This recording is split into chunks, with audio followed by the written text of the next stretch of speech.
Welcome to ForeverFit.tv, your online source for fitness, nutrition and lifestyle. With your host, Nicola Riley, personal trainer, nutrition and lifestyle coach. Here to help you get in the best shape of your life. Hey, welcome to podcast episode 33. I'm Nicola Riley, and did you know that we can lose fat cells? New science today is proving that when you reduce inflammation in your body, you can actually turn your fat cells into other cells in your body. However, you cannot lose fat cells if you have inflammation in your body. You may be able to reduce the size due to like a starvation diet, but they'll still stay there. This is why, like in the past, we've always thought that you always keep the same amount of fat cells, and what they do is they swell up and they might multiply. But what this is saying is that when you reduce inflammation, you're able to actually eliminate your fat cells, and this is fantastic because this means when you're able to reduce cellulite and move those fat cells out of your body and turn them into something else more useful.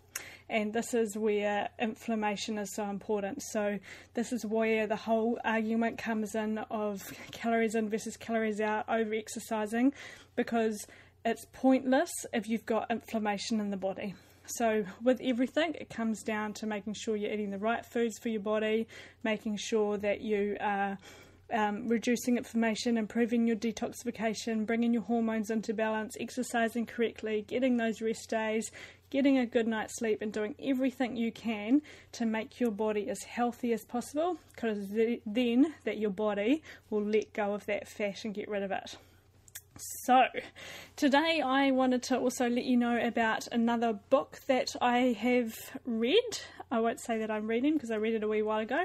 And this is a New Zealand book, and this is Think Bigger by Michael Hill, and he is an absolutely amazing man. I was incredibly inspired when I read this book, and it is just it's really motivating in both a health standpoint and in the way that he's created a business. So I love reading autobiographies because it does give you an insight into somebody's life and into what they've created and what they've been through. So if you're looking for a great New Zealand book to read, check out that one. What's new this week is I have just done the live fitness testing for the boot camp, and holy moly, I am absolutely blown away with the amount of people who have registered for this bootcamp. It is absolutely outstanding. I've got people all over the world doing this. I had a girl just email me this morning from Canada, someone from the UK. I've got loads of New Zealanders, lots of Mount people doing it, and there's just people doing it all over the world, and it is awesome. So we did a live fitness testing, and I was like, oh my gosh, I'm actually quite nervous because usually I do the filming.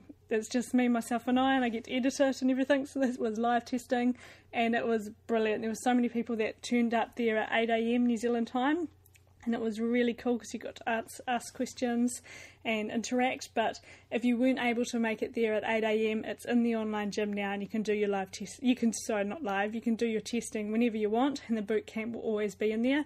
And we are definitely going to be running more of these, so it's just going to get bigger and better as we do more. So this is the first one, and so the live testing's all done, and what we're doing is we are running a leaderboard. So everybody put in their fitness scores and their measurements. We're not running any leadership board of the measurements, just keeping them private, but we're running a leaderboard in terms of where people are sitting, so you can find some friendly rivalry, and you can try and beat some competition and see if you can improve your times, find someone who's sitting pretty similar to you and see who can improve the most over the 5 weeks.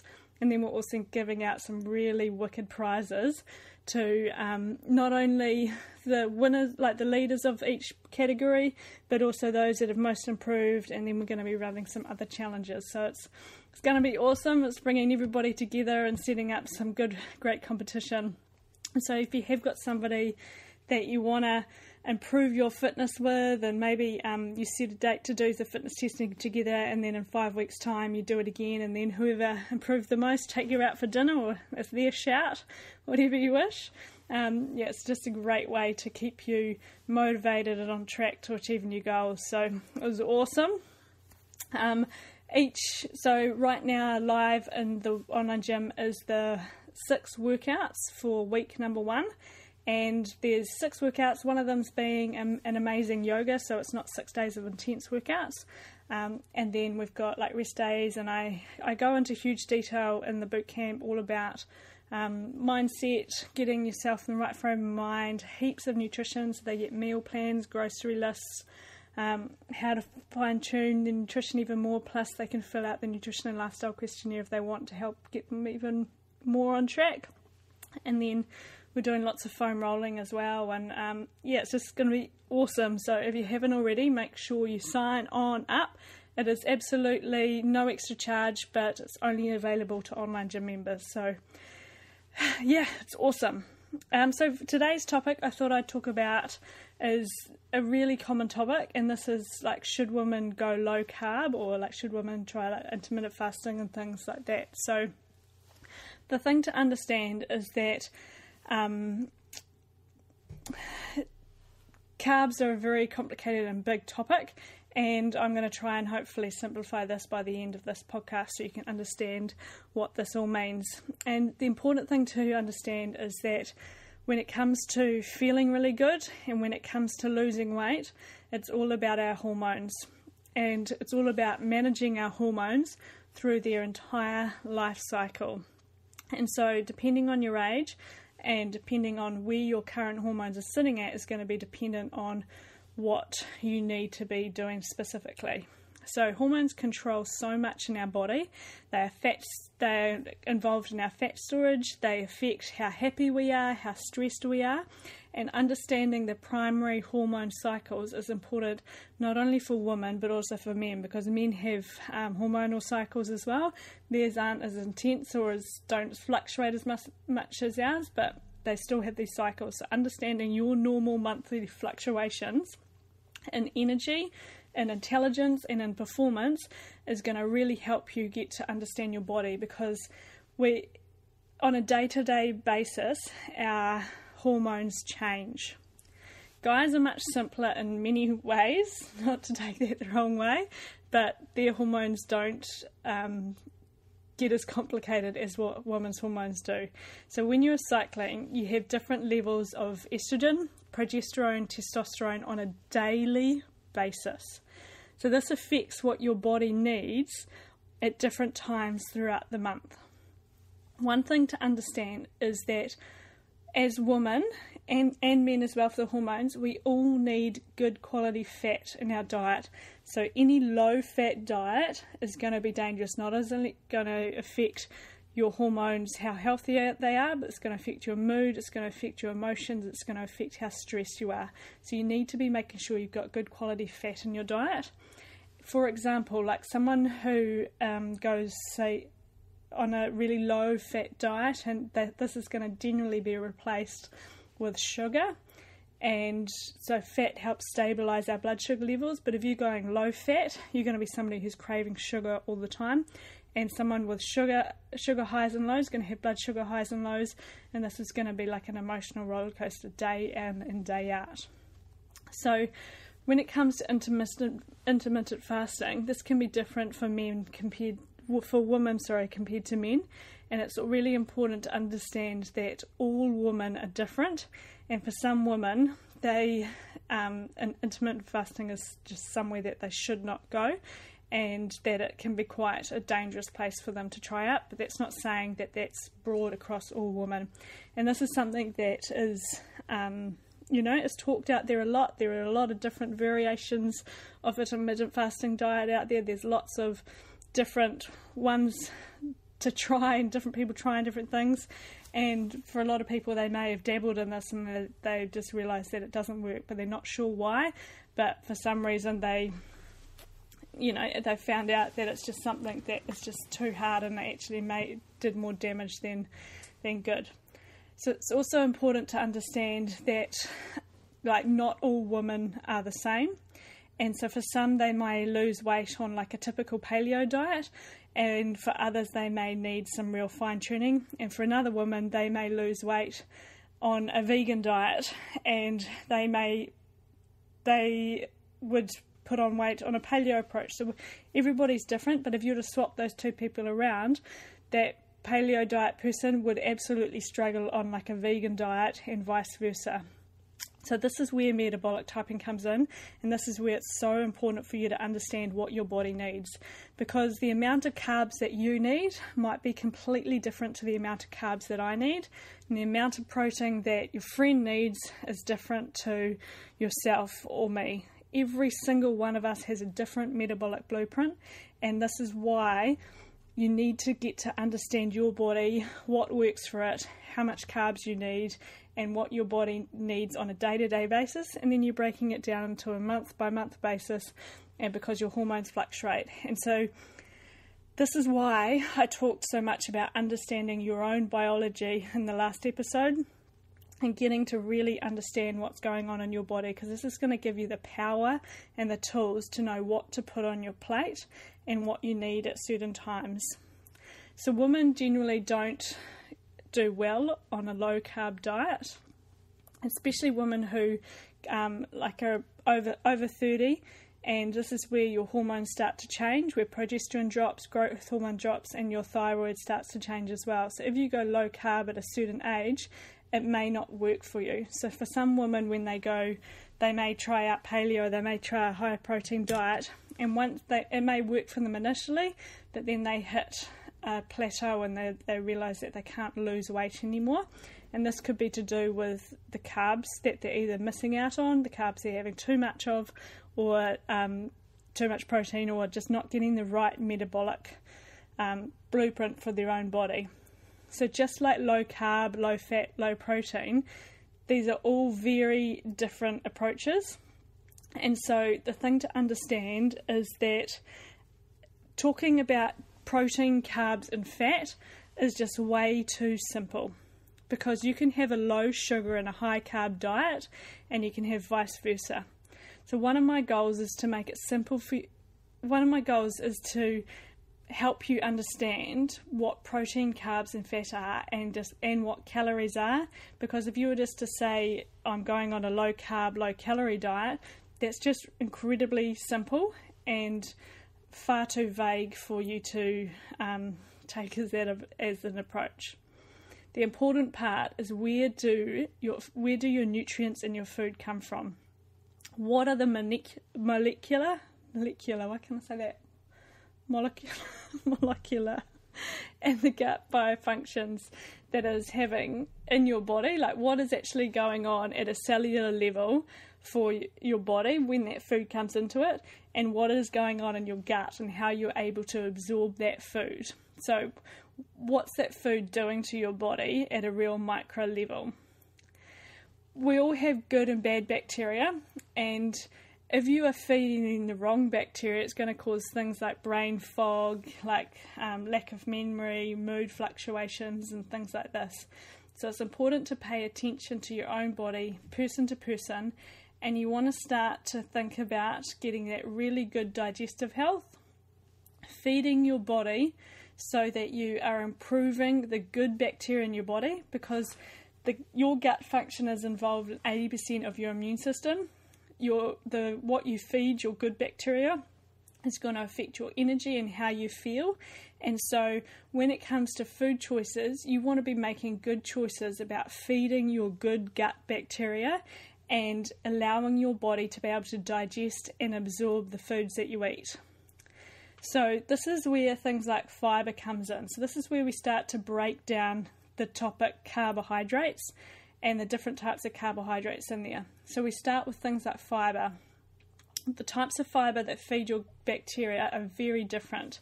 Fibre is one of those amazing things that helps with like hormonal balance, helps with detoxification, helps with elimination, helps with like upgrading your liver, phase 2 detox through the liver, and a huge amount of prebiotics helps to keep you regular, and it helps to feed the good gut bacteria in your guts.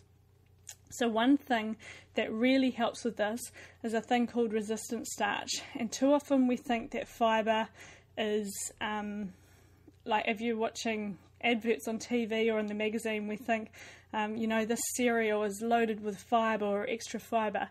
It's important to understand where your fibre is coming from and the effects that this has on your body. So we're wanting fibre from vegetables, and there's two different types of fibre. There's soluble fibre and insoluble fibre. So whether or not it's digested and it's absorbed for your body, or whether or not it helps to eliminate and it's carrying out other things with your body. So this is important to understand. And then the other thing to understand is like resistant starch. So this is another form of carbohydrates, and which you can get from your foods. And good forms of resistant starch is things like cold rice and cold potatoes. So starches actually change when they are cooked. If you know the difference between roast potatoes when they come out of the oven and they are moorish and you almost can't stop eating them, and then if you were to put those potatoes in the fridge, they actually change, the starch contents of them change. And what resistant starch is, this means it's resisting digestion. So that resistant starch is resisting digestion in the upper intestine, and it's getting down to the lower intestine to be able to feed your bacteria. And so this is the type of fibre that we're wanting. We're wanting fibre that gets to our bacteria. Our good bacteria feeds it and helps with elimination, helps with detoxification, helps to keep us regular and keep us healthy. So if you're eating a whole lot of junk food or processed food, a lot of this is like sugar and fructose, and a lot of this is just shooting straight into your bloodstream, affecting your blood sugar levels, affecting your mood, and giving you energy highs and lows, and none of it's actually ever getting to the lower intestine, or if it is, it's feeding the bad bacteria, because bad bacteria, fungus and parasites and all those things, they love junk food. And so we're wanting to move away from that, and we're wanting to think about good quality food that keeps our gut really healthy. So the other thing to understand is that some fibre that may be marketed to you or that you may think is healthy may actually be causing irritation in your gut. So it may be keeping you regular, but it may be keeping you regular due to irritation. And so when we go to the toilet, I'm going to talk about number 2s right now. So when we go to the toilet, the process of elimination, doing number 2s, is a process that your good bacteria are doing. They are breaking down food, they're digesting food, and they're moving it through your gut and allowing you to eliminate. If you are constipated or you're passing hard poos, you have got a lack of good bacteria doing their job. Imagine a whole army force inside your lower intestine. They're just working away, breaking down food, helping you absorb food, helping to create enzymes, helping you keep you really regular. If you haven't got a good enough army, you're going to get constipated and it's going to get stuck inside you. So what some people do is they take really high irritating foods, they take them and it makes things move, but it's causing damage in the way.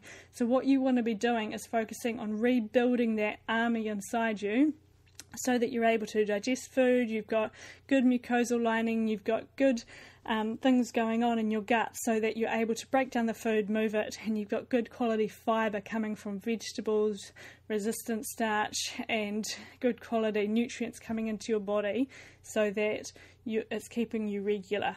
So many people go wrong is that they are taking food that may be making them go to the toilet, but it may not be making them go to the toilet in the right way. So it might get things moving, but it might be getting things moving due to irritation and not because of things being healthy in the right place. So things like bran from back in the day can cause huge irritation to the gut, and even things like that psyllium husk that is quite popular for some people. It can work for some people, but for someone with a leaky gut, it can be incredibly irritating and not the right sort of food. So it comes down to understanding what you are feeding your good gut bacteria and what actually is going on and what can you do to improve it. So carbs are really huge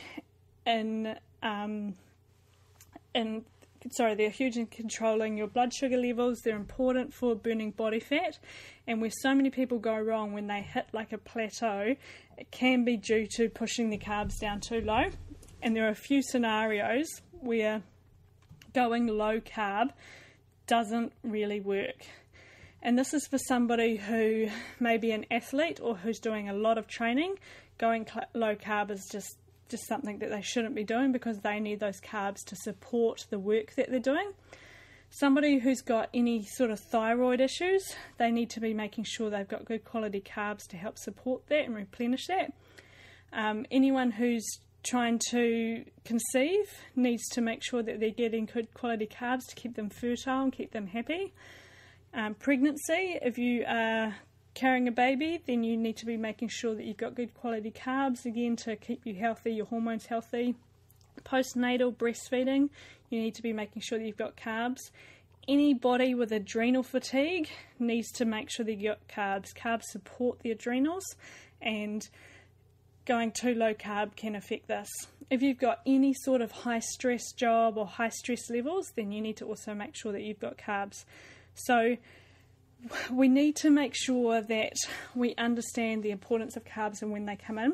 So if you fall into any of these categories and you're sort of trying like intermittent fasting or low carbs, then you may want to start to introduce them. Where the problem lies is that we get caught up into thinking, like we might have something like adrenal, like this is where I've been down the track, is that with the adrenal fatigue, and I had leaky gut and hormone imbalances, but then I started reading things, and in order to fix my leaky gut, I had to go low carb because I couldn't be feeding the wrong bacteria, and I had to try low carb this, and I couldn't have sugar and I couldn't have fruit. But then as soon as I did that, I absolutely bottomed out and got exhausted. So I had to dig deeper and find out more information. And this is what's led me to where I am today, and doing the FDN and working out, helping people get to what the root cause, and not get confused with the information that's out there, because there is so much information and we do get bombarded with it, and we try different methods and it can be incredibly confusing. And it's about fine-tuning things so that it works for you. And so when I'm working with people and they have low energy, or they might be plateauing in their results and they're trying like a low carb approach, or they might be trying a high carb approach, this is where it comes in, where I help people fine-tune their diets more, just help them get things right, brings things into balance, and just see where we can work out a better approach. So good quality carbs are things like white rice, sweet potatoes. You could be trying quinoa, and fruit. I enjoy fruit, but you want to keep it low sugar fruit. So start with clean forms of starch first. So you don't want to introduce starch or fructose all at the same time. You want to try one thing at a time, see how it reacts, and see how your body goes with it. So one thing that's really important is that you don't eat these carbs for breakfast. Breakfast is the most important meal of your day and the easiest for you to stuff up. Any breakfast that's high carbs and high in fructose is going to set you up for failure later in the day. Almost everybody needs to make sure that they're having a high protein with good quality fats in their diets. 30% of the first amount of protein that you eat goes straight towards your immune system, helps stabilize your blood sugars, helps bring into balance that leptin and that ghrelin response, and making sure that you're getting your body set up for a fantastic day. Also helps to boost your metabolism and helps to get the body with the right metabolic response for your body. So eating a high protein breakfast is really important. And avoiding like a fruit-based breakfast, like a fruit, somebody having fruit juice and a high sugar muesli and like a low-fat, high-sugar yogurt is the worst type of thing for anybody, let alone somebody trying to lose weight. So protein to start your day, and then you want to make sure that your evening meal is really important too. So this is a little bit where things get a little bit more specific to the person, but often having some carbs in your evening meal is going to help bring your blood glucose levels down. It's going to help with your sleep and help normalize your hormones, and also help with the growth and repair while you're asleep. So but this is again where it comes to understanding yourself. So for myself, if I was to have white rice or white potato, this would absolutely skyrocket my blood sugar levels, and it would mean that I would wake up in the morning feeling like I'd be famished and starving. Whereas if I have cold brown rice, or I have cold potatoes, or I have just a protein with leafy above ground vegetables in the evening, I'm really good. And I have dinner by 6, nothing afterwards, herbal tea, and in the morning I'm up, I'm ready, and I could eat or not eat. Like my blood sugar levels aren't all over the show. So this is the best type of thing. However, if I'm tired or run down, I might need to have more of a carb-based dinner. So this changes week to week, and changes depending on the cycle as well. So this is what I've learnt to understand with my own body, and what works for it. So you want to keep your fructose levels. So this is from your carbs that you get from fruit, to below like 25 per day, and this is where you start to use tools like Fit Day, where you can enter in your food that you eat, and you get to understand the amount of carbs that you're eating. So when you do this, inside the online gym I've got charts on how to work out your carb quantity, and anyone who's wanting to get a good balance for like a female is somewhere between like 100 and 200. You don't want to be going much higher than that, and where people go into like low carb, that's when they're sitting around 50 grams of carbs per day, or even lower than that's when you hit ketosis. And like I said, some people can handle that, but athletes, anyone with thyroid problems, trying to conceive, pregnancy, postnatal, adrenal problems, anyone with high stress is going to need to have more carbs in their diet.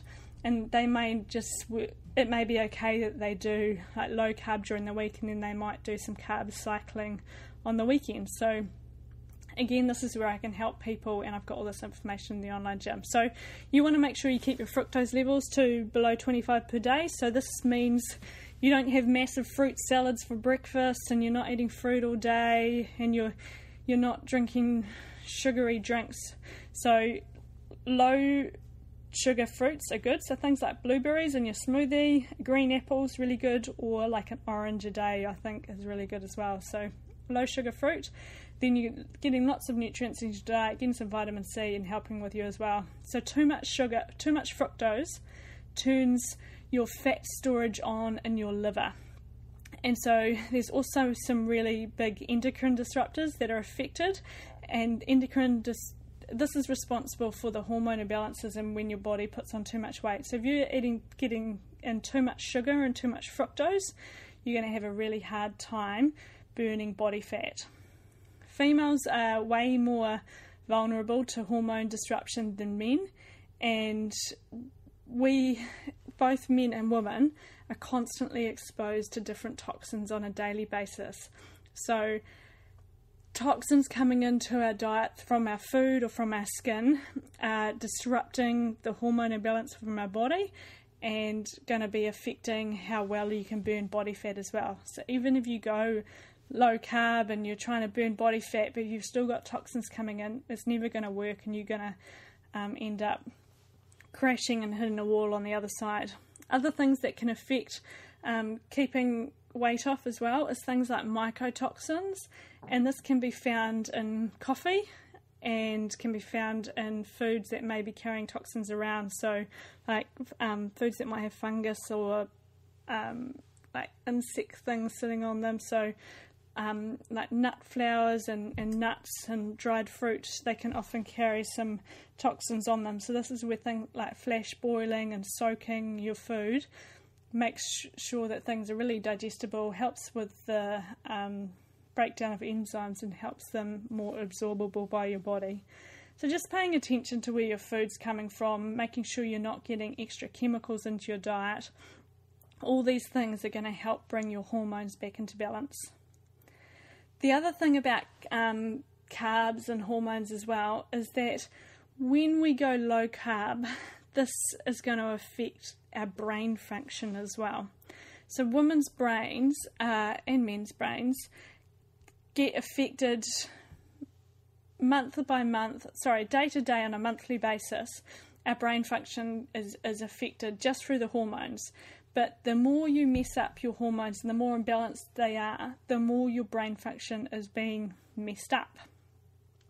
So when we're in our reproductive years, we have half the serotonin levels that men have.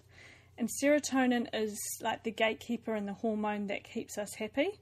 And so when we eat food and good quality carbs, this affects our serotonin levels. So if we're going low carb and we are in a reproductive age, we're really messing up with that serotonin level, and this is that happy hormone, and this is a time that we should be incredibly happy. So messing up with that is going to be affecting also the amount of estrogen that's involved in your body. So serotonin and estrogen and oxytocin all work together, and we want them to all work together. And the other thing that we want working as well is progesterone. Low progesterone is going to mean that you're likely to have really heavy periods, you're going to have short cycles, and you're going to have other hormone imbalances, and in particular most probably testosterone as well.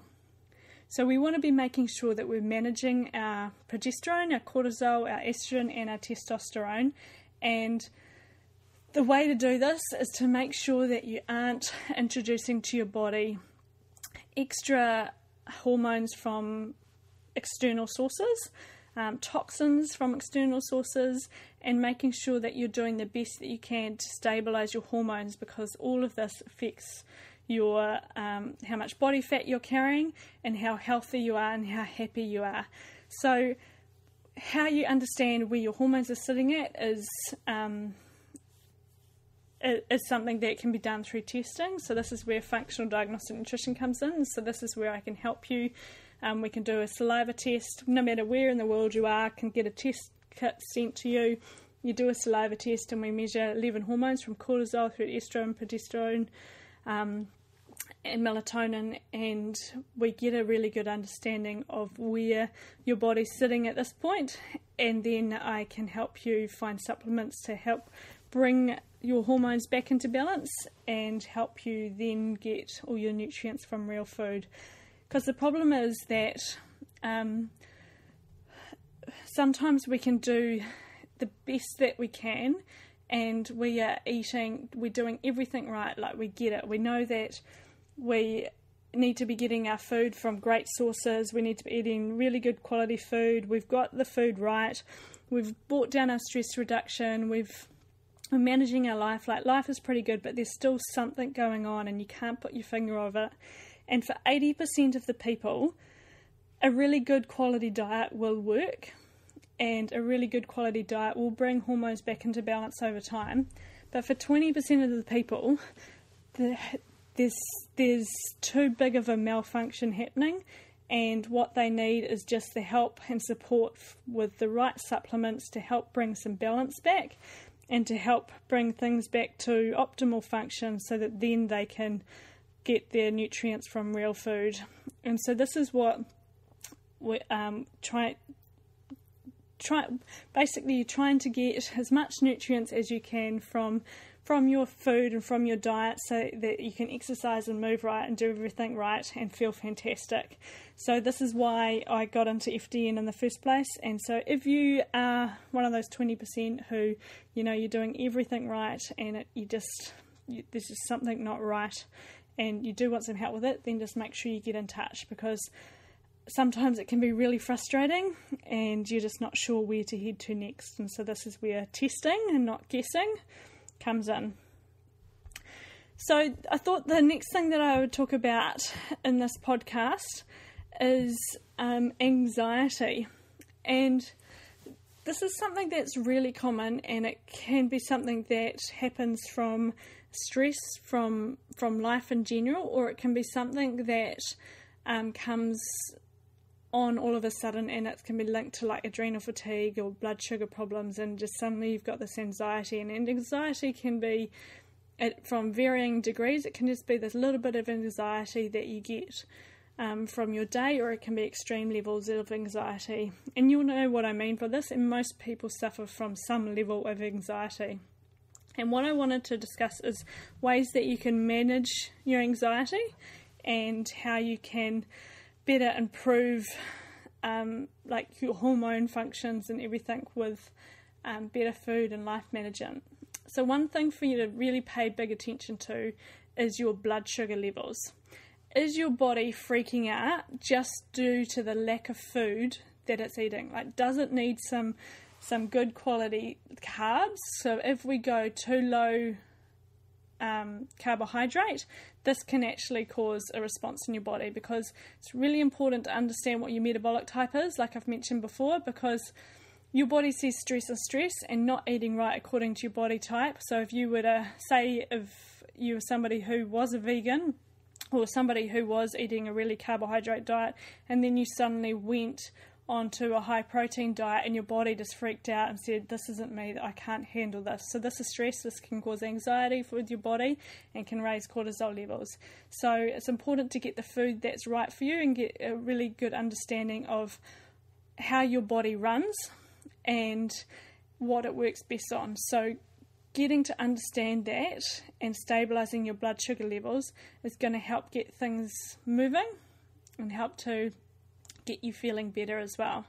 And it's also really important that you make sure you're getting really good quality protein to help stabilise your blood sugar levels. You want to make sure you get protein for your breakfast, getting protein for your meals later in the day, and it's always important to make sure you get good quality protein at the start of your day as well as the end of the day. The other thing that you need to pay particular attention to is caffeine, and what happens when you drink caffeine. Caffeine has an effect on your adrenals, and adrenals that are stressed out affect your blood sugar levels. For myself personally, caffeine addict. I used to drink plenty of coffee, got a coffee machine, went to Italy. It was all I learnt was how to order a coffee. I still love the smell of coffee, and I am incredibly passionate about coffee, but unfortunately I've discovered that my body doesn't agree. So what happens for me is that I might have a sip of coffee and I might feel absolutely amazing for about 15 minutes. I feel like I am on fire, I feel like I'm intelligent, I feel like I am just super awesome, and what's happening is my adrenaline is spiking. This is the cortisol, this is increasing my cortisol levels, and then what happens after about 15 minutes is this switch happens, and this is where epinephrine goes up, and I feel really low and I start to get like anxiety. So if you're like an anxious person or you have any stress, then you've got to stop drinking coffee. Stop taking into your body things that are messing up your cortisol rhythms and messing up like your adrenal balance as well. So this is where understanding your own biology and understanding how you take care of it is really important. So think of it like going to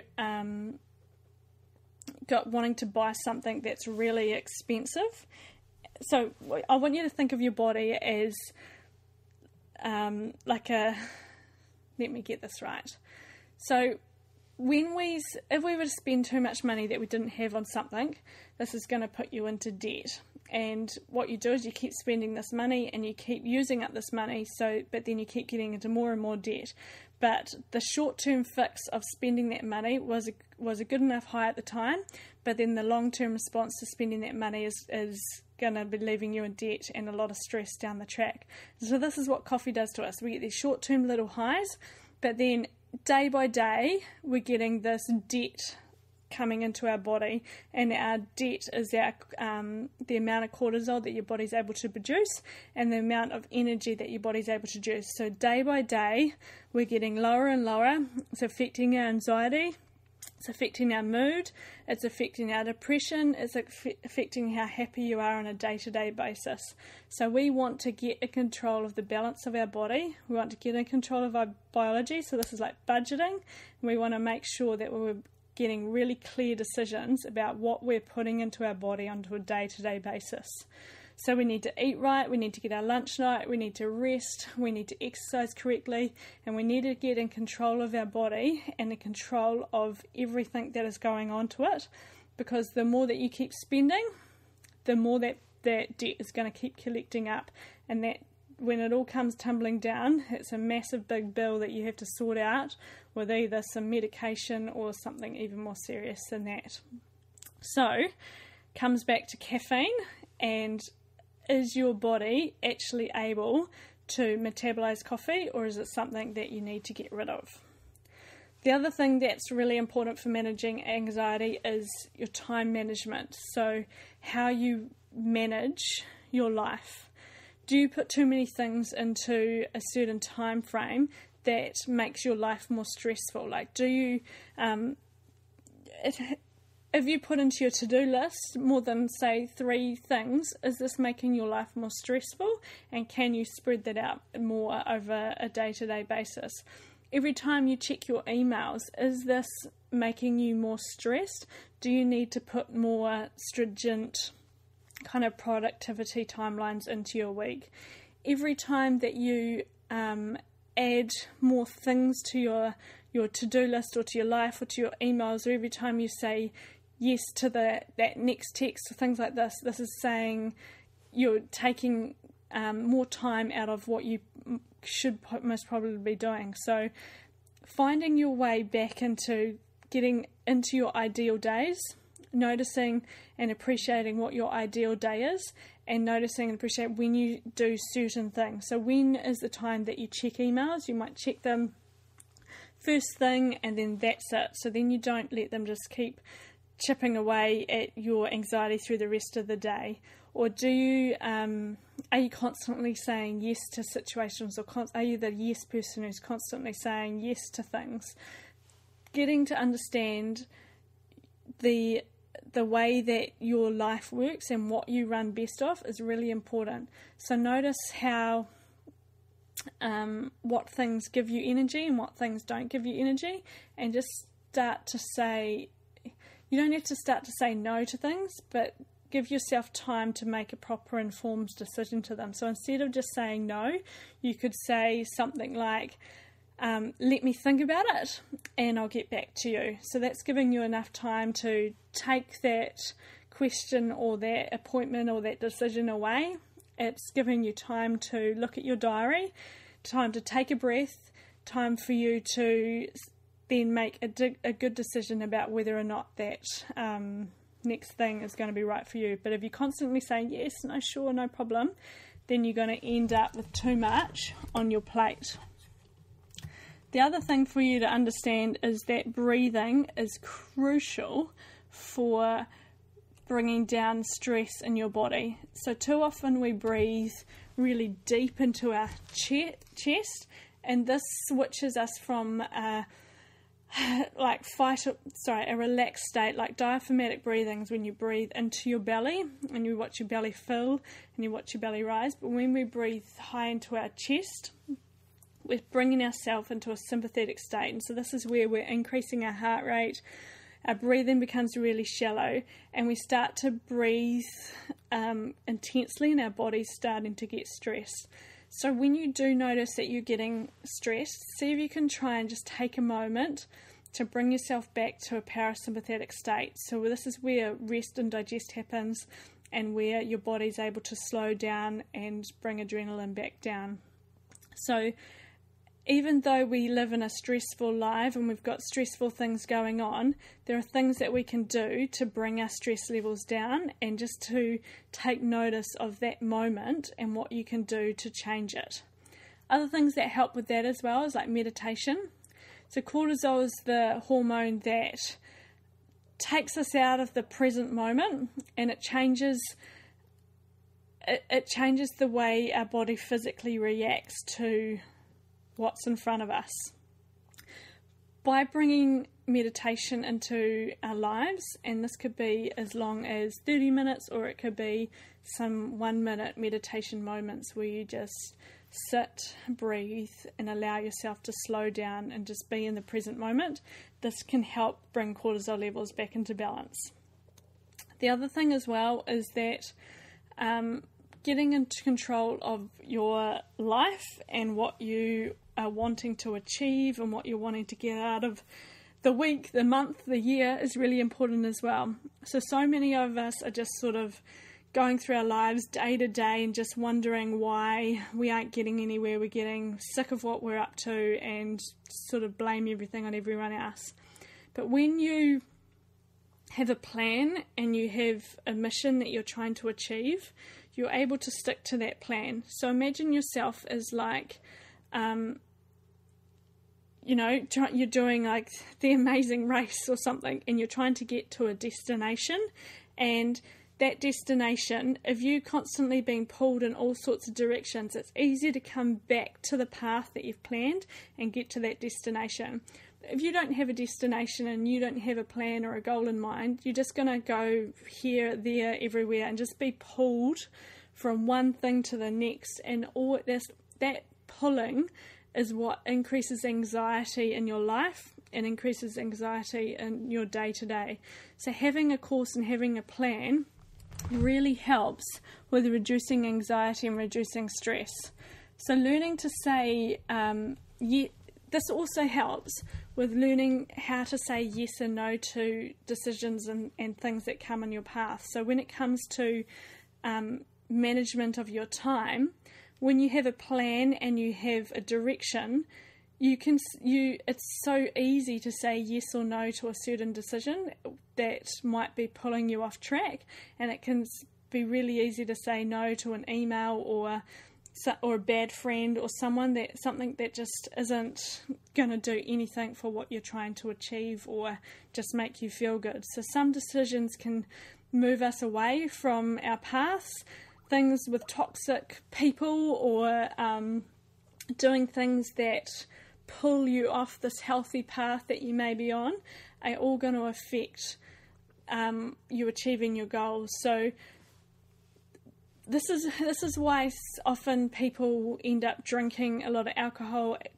eating junk food, not being able to stay on track with diets and things like this, is because they simply have no direction, and they're often just surviving and doing things on a day-to-day basis. But when you have a vision and when you have something to drive towards, decisions get a lot easier. And this is where it comes down to goal setting and making sure that you've got a really clear goal in mind and making it real and achievable for yourself, and making the journey something that you really enjoy and that you're proud of, and having that really clear plan to help you get towards that. So if you aren't happy in your life, or you aren't happy in what your goals are, you won't be able to get those really good decisions happening. So the thing is to make sure that you get a really clear vision and move yourself towards that vision day to day. So I'll just go over those things again. So number one, things to help with anxiety and stress levels. So blood sugar, making sure you're getting really clean protein, good quality carbs coming in, and eating right for your metabolic type. So learning what fuel works for your body and what you run best off. Getting rid of the caffeine, because this affects your adrenaline, this affects your cortisol levels, and this is going to affect how you feel and that debt that you're collecting up in your own body's energy. Time management, making sure that you learn how to say no and get a really clear vision of what your ideal day is and how you're going to structure that day. Breathing, make sure that you take moments to breathe deeply, bring in those little moments of meditation to help bring yourself back to a parasympathetic state and let yourself recover. And then just learning to say, having a path so that you can learn to say yes and no to the right things, and so that you're staying on path to where you want to be heading. So, hey, I hope that was some good information to keep you on track this week. If you've got any questions that you want me to answer on next week's episode, please don't hesitate to get in touch. Otherwise, I will see you next week. Please make sure you sign up to the newsletter. Let me know how you've been getting on, and get weekly updates on everything that's been happening at foreverfit.tv, all the new recipes, blog posts, everything that's been going on with the boot camp. And I will see you for next week's episode.